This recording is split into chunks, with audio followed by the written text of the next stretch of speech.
नमस्कार प्यारे बच्चों। बहुत बहुत स्वागत है आप लोगों का सिंपल एजुकेशन में। दोस्तों, आज की इस वीडियो में हम लोग बात करने जा रहे हैं कक्षा 6, 7 एवं 8 की रीडिंग कैंपेन की 24 मार्च की वर्कशीट नंबर 53 के बारे में। हिंदी की यह वर्कशीट जल प्रदूषण से संबंधित है और राज्य शैक्षिक अनुसंधान एवं प्रशिक्षण परिषद द्वारा प्रदान की गई है।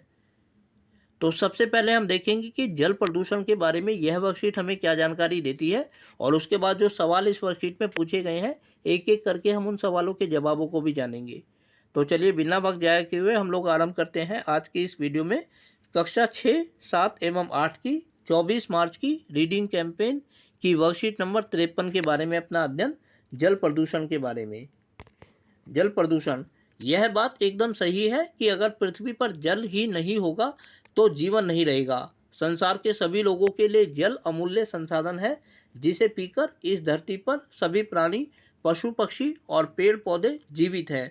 पर इस जीवन के लिए जल का शुद्ध होना भी अनिवार्य है। शुद्ध जल के लिए जल के स्रोत हैं नदी, झरने, झील, तालाबों को भी प्रदूषण से मुक्त रखना आदि होगा। जल प्रदूषण की समस्या को जानने से पहले हमें जल प्रदूषण का अर्थ समझना बहुत जरूरी है। जब पानी के विभिन्न स्रोतों जैसे नदियों, झीलों, कुओं, तालाबों, समुद्र आदि में प्रदूषित तत्व आकर मिल जाएं, तो इस स्थिति को हम जल प्रदूषण कहते हैं। ये प्रदूषित और जहरीले तत्व प्राकृतिक और मानवीय कारणों की वजह से जल में जाकर मिल जाते हैं और जल को प्रदूषित बनाते हैं, जिस वजह से जल अपना प्राकृतिक गुण खो देता है। आसान शब्दों में इसे ऐसे समझा जा सकता है कि जब हम किसी भी प्रकार के कचरे को सीधा जल में फेंक देते हैं तो इससे जल प्रदूषण होता है। जब जल में जानवरों का मल, जहरीले औद्योगिक रसायन, घरों और कारखानों का कचरा जैसे पदार्थ जाकर मिल जाते हैं तो हमारे प्राकृतिक जल स्रोत जैसे झील, नदी, समुद्र, भूमिगत जल स्रोत आदि प्रदूषण का शिकार बन जाते हैं, जिसका मुख्य और अन्य जीवों पर गंभीर और घातक प्रभाव पड़ता है। यदि समय रहते इस बड़े हुए जल प्रदूषण की समस्या की ओर हमने ध्यान नहीं दिया तो एक दिन ऐसा आएगा जब पूरा देश जल संकट का सामना कर रहा होगा। प्यारे बच्चों, एक चित्र के माध्यम से इसे दिखाया गया है जिसमें प्रदूषित जल में, समुद्र के जल में या कहीं नदी के जल में गंदा पानी आकर मिल रहा है। उधर दूर हम चलते हुए जहाज को देख सकते हैं जो डूबने के कगार पर आ गया है, और नीचे जलीय जीवों को इसका शिकार होते हुए दिखाया गया है। अब इस वर्कशीट के आधार पर कुछ सवाल हमारे सामने दिए गए हैं जिनका जवाब हमें लिखना है।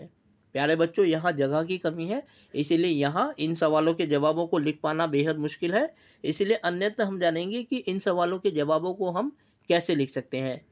तो चलिए बढ़ते हैं आगे और देखते हैं ये सवाल और इनके जवाब। पहला सवाल इस प्रकार है कि इस गद्यांश को बोलकर पढ़िए और अपने माता पिता एवं परिवार के सदस्यों को सुनाइए। प्यारे बच्चों, ये आपको स्वयं करना है क्योंकि इस गद्यांश को, इस अनुच्छेद को आपको अपने परिवार के सदस्यों के सामने पढ़ना है और उन्हें सुनाना है।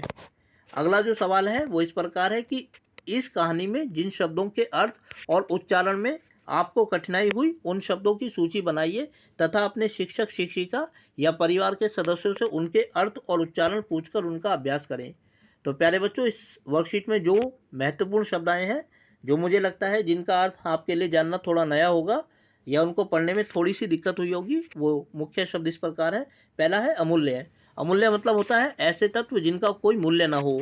दूसरा है अनिवार्य। अनिवार्य का मतलब होता है जरूरी। और तीसरा है प्रदूषण। प्रदूषण का मतलब होता है गंदगी या गंदा होना। चौथा है प्राकृतिक संसाधन। जो प्रकृति से मिला हुआ होता है उसे प्राकृतिक संसाधन कहते हैं। उसके बाद है मानवीय। मानवीय का मतलब होता है मानव द्वारा बनाया गया।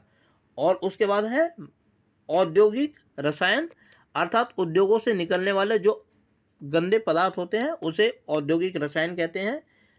और उसके बाद है संकट। संकट का मतलब होता है खतरा। इसके बाद सवाल नंबर 3 है जो इस प्रकार है, जल प्रदूषण को रोकने के क्या उपाय हो सकते हैं? अपने साथी और शिक्षक, शिक्षिका से चर्चा करके लिखें।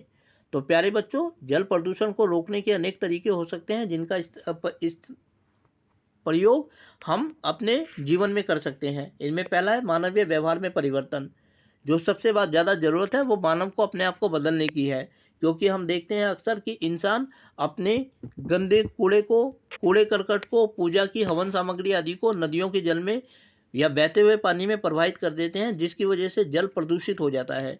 इंसान को अपनी इस आदत को बदलना होगा और उसे कूड़े का सही निपटारा करना होगा। दूसरा है कचरे का उचित निपटारा, अर्थात उसे कूड़े का इस तरीके से निपटारा करना होगा कि ना तो हमारा वातावरण दूषित हो और ना ही कूड़े की वजह से जल प्रदूषित हो।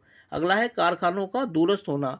हम जानते हैं कि कारखानों से निकलने वाले विषैले पदार्थ भी जल प्रदूषण का कारण बनते हैं। इसीलिए हमें चाहिए कि हम कारखानों को, फैक्ट्रियों को इतना दूर स्थापित करें कि वो जल को और वातावरण को बिल्कुल प्रदूषित ना कर सकें। अगला सवाल, जो कि इस वर्कशीट का अंतिम सवाल है, इस प्रकार है। आपके घर में पानी का स्रोत क्या है? आप पीने के पानी को साफ रखने के लिए क्या उपाय अपनाते हैं? और इस सवाल के जवाब को हम इस तरीके से लिख सकते हैं कि दिल्ली जल बोर्ड द्वारा पाइपलाइन से भेजा जाने वाला पानी हमारे घर में पानी का मुख्य स्रोत है। हम पानी को साफ रखने के लिए हमेशा पानी को ढककर रखते हैं, वाटर प्योरीफायर का इस्तेमाल करते हैं, और जब कभी गंदा पानी आता है तो हम वह पानी नहीं भरते। तो प्यारे बच्चों, यह थी 24 मार्च की रीडिंग कैंपेन की कक्षा 6, 7 एवं 8 की वर्कशीट नंबर 53, जिसमें हमने अध्ययन किया जल प्रदूषण के बारे में। उम्मीद करता हूं कि आप लोगों को वीडियो अच्छी लगी होगी, और साथ ही आप लोगों से अनुरोध करता हूं कि यदि वीडियो अच्छी लगी तो वीडियो को लाइक और चैनल को सब्सक्राइब जरूर करें। इसके अलावा आगे आने वाले अन्य दिनों में अन्य वीडियोस को देखने के लिए जुड़े रहें मेरे साथ मेरे इस यूट्यूब चैनल पर, जिसका नाम है सिंपल एजुकेशन। फिलहाल आप लोगों से विदा लेना चाहूँगा। वीडियो को देखने के लिए आपका बहुत बहुत धन्यवाद।